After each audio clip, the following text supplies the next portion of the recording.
Hello and welcome back.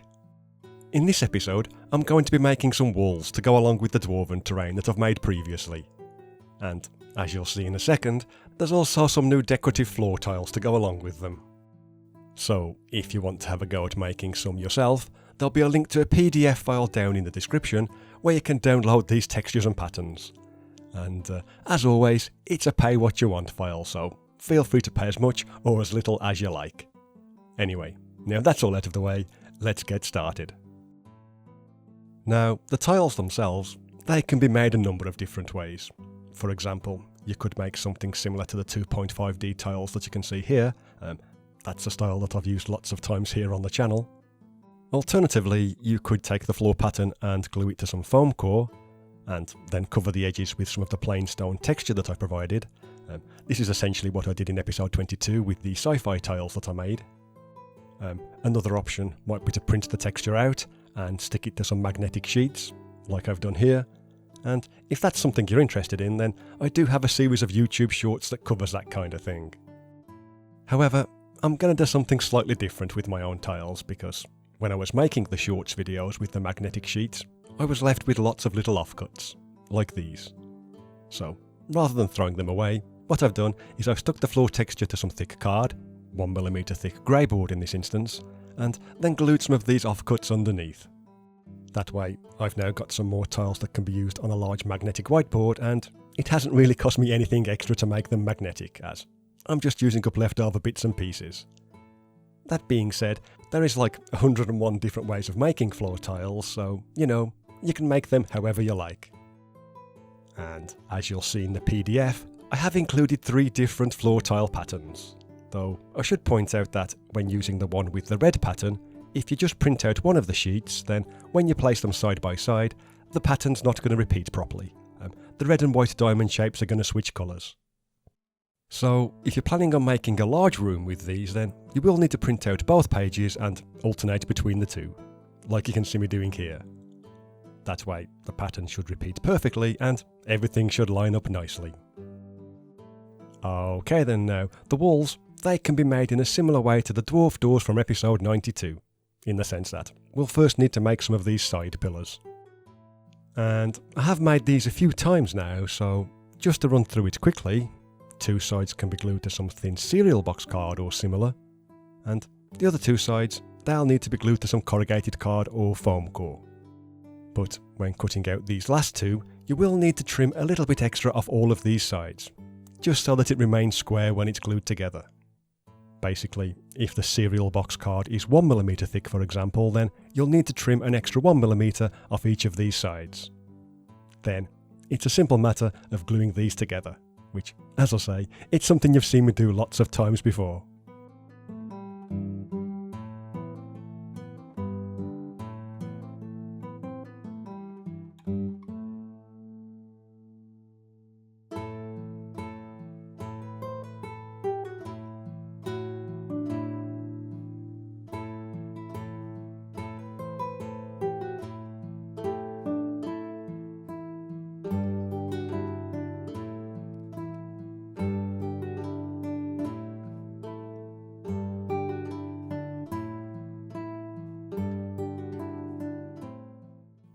Okay, so here it is now that that's done, and all that's left to do then is glue the top piece to some more cereal box card, and glue that to the top, which is, well, that's what you can see me doing here.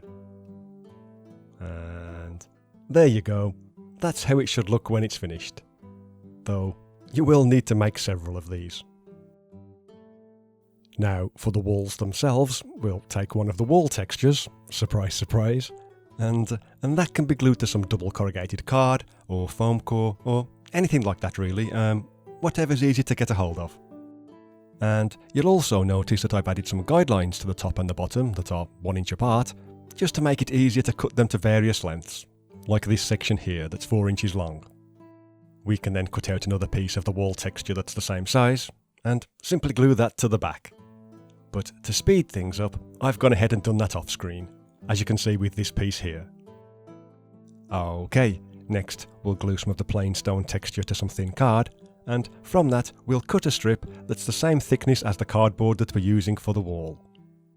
It's then a fairly simple process of applying some hot glue to the top of the wall, sticking this strip on top to cover up the exposed edge, and then trimming away any excess with a sharp pair of scissors, so that when we're done, this is how it looks. The only thing left to do then is decide if you want to glue a base to the bottom, or if you'd rather glue one side to one of the pillars, or possibly both. As a quick example, here's how it would look when glued to one of the pillars, and the idea here is that the pillar keeps it upright, and you can add other wall sections to make various internal or external corners, like I'm showing in these examples. On the other hand, if you prefer, you could glue the wall to a suitably sized base. In this instance, it's just a 1-inch strip of the floor tile texture, and that works in pretty much the same way, except that this time the corner pillars are separate pieces. And yeah, that's another option. However, if you're not overly fond of either of these examples, then another alternative is to make kind of chunky block shapes, which are just made in the same way as the corner pillars really. But that's just the 3 assembly methods that I like to use, depending on what I'm trying to make at the time. You can probably think of several more yourself. Anyway, as you might have noticed, I've also included a few extra wall textures in this PDF, mainly for a bit of added variety, but this one here, actually, let's bring in the one that I've already made. So, this one here, this one acts as a kind of transitional piece that works with the textures that I included with the stairs, back in episode 91. So if I bring in one of the stair pieces from that episode, and tilt that towards the camera, you can see that we now have a perfect join where these two pieces connect.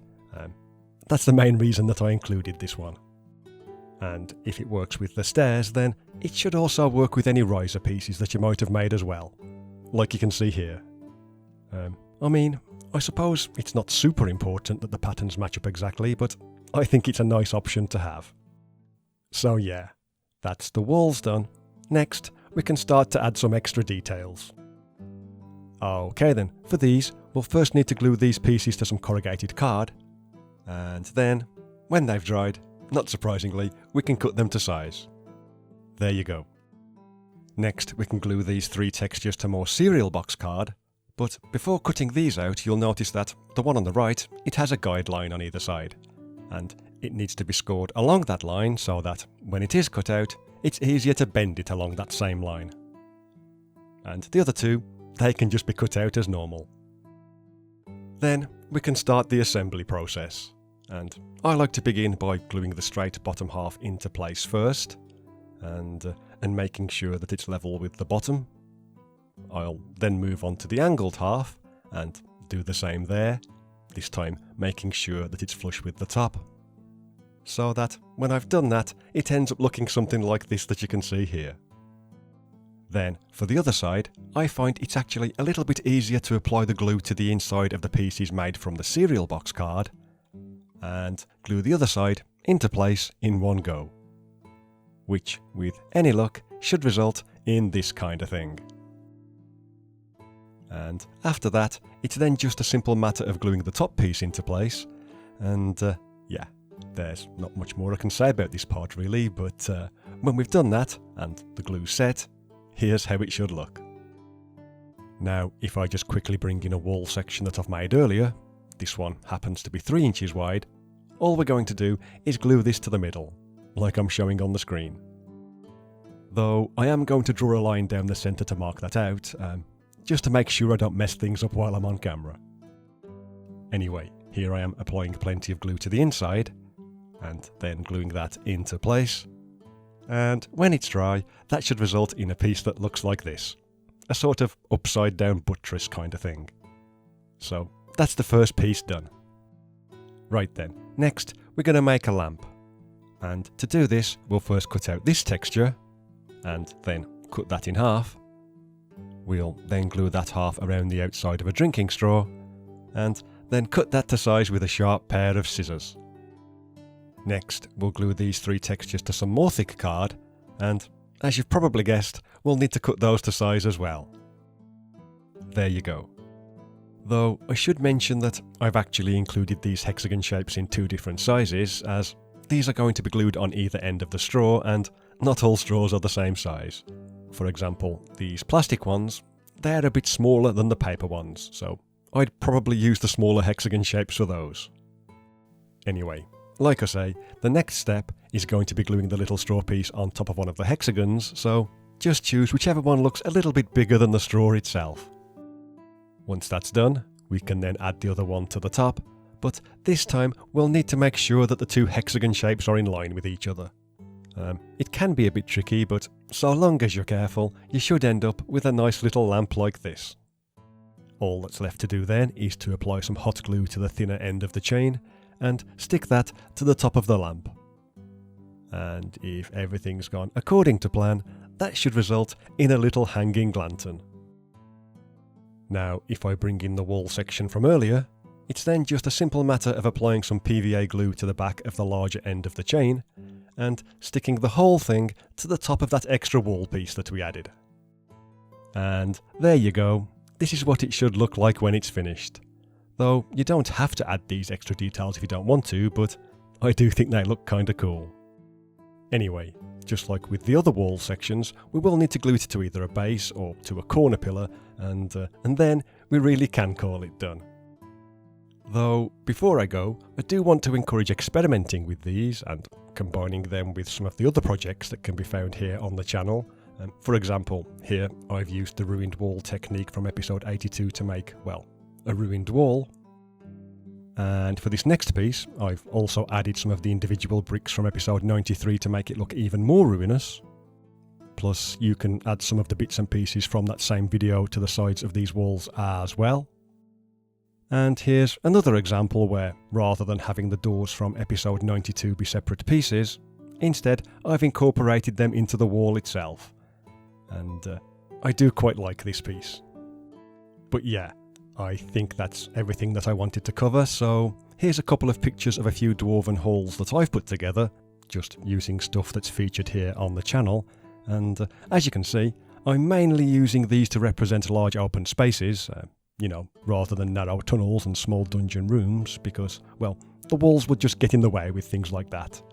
Whereas, for set pieces like you can see here, for those kind of things, I think they work rather well. So, all that's left to say is thank you for watching. I also look forward to seeing what you think of these down in the comments. And yeah, I'll see you in the next one. Bye for now.